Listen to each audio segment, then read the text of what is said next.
Welcome back to Live at 5. Now, Dave, as I said, the Jets played last night. It's not looking that good. Is it time to give up hope yet? Well, it's definitely dire straits right now for the home team.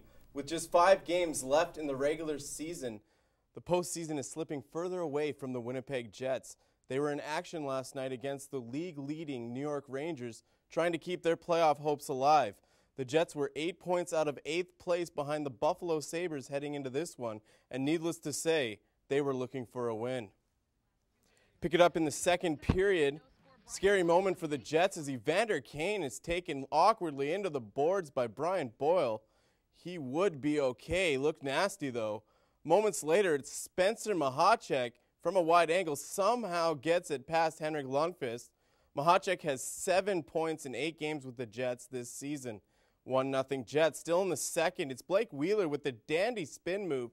Dishes it to Brian Little, who notches his 23rd of the season. 2-0 Jets, but it would be all Rangers from there. Go to Michael Del Zotto, who's shorthanded, squeaks it by Andre Pavlik. That's his 8th of the season. 2-1 Jets. Still in the second, Rangers on the power play now.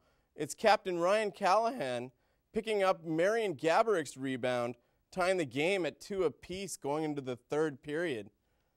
Early in the third, the initial shot misses, but Brian Boyle manages to slip it past Pavlik.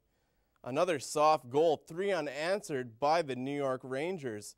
Minutes later, some rough stuff. Tanner Glass trying to spark his team, laying the hurt on Stu Bickle. Give this tilt to Glass.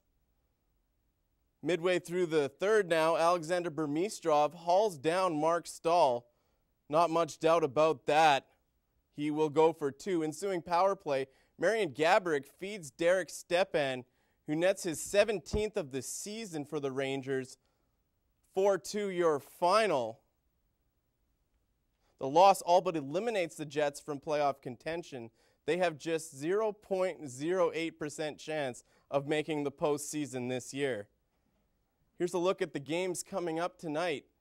The Washington Capitals will try to get back in a playoff position.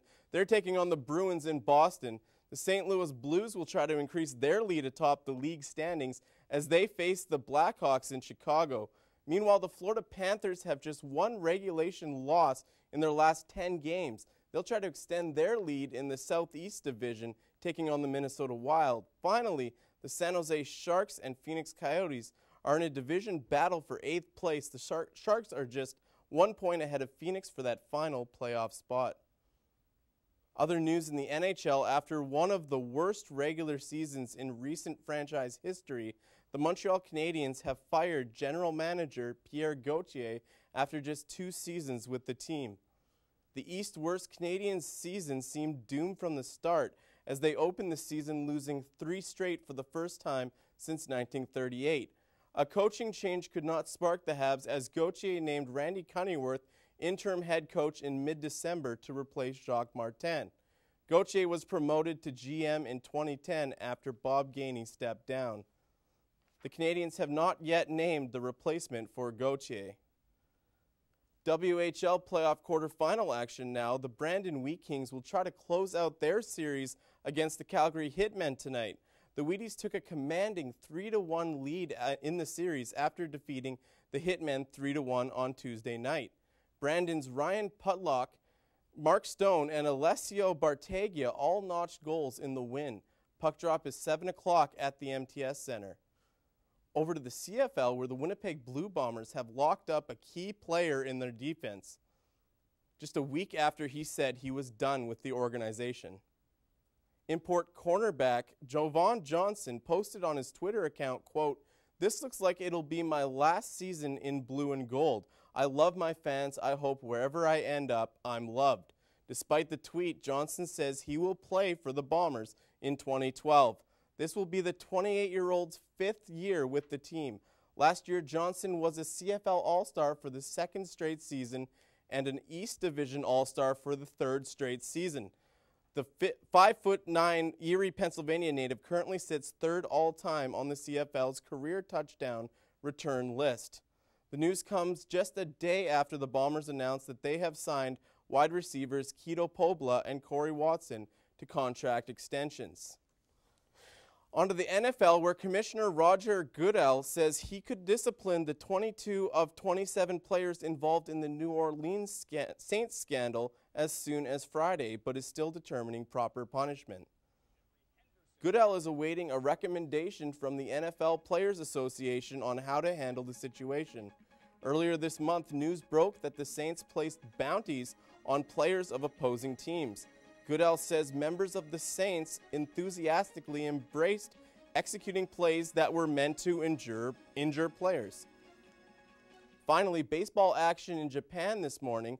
The Seattle Mariners and the Oakland Athletics played the second of 3 games that will kick off the MLB's regular season for 2012. The M's and A's played to a 4-1 outcome that favored Oakland at the Tokyo Dome. Bartolo Colon started the game for the A's and retired the first 13 Mariners he faced. Once Oakland and Seattle complete their overseas series, they will return to the spring training facilities for a few days before they and the rest of the Major League start regular season competition on April 5th. And guys, it's hard to believe that it's already time for baseball. Yeah, totally. I actually saw the highlights from that game in Japan. At first, I thought it was just some kind of crazy time difference that they were starting so early. Absolutely. It seems really early. Time flies. Yeah, it certainly feels like everything's kicking off a little earlier this year with spring and all that. So no surprise that baseball's starting a little earlier, too. Coming up on Live at 5.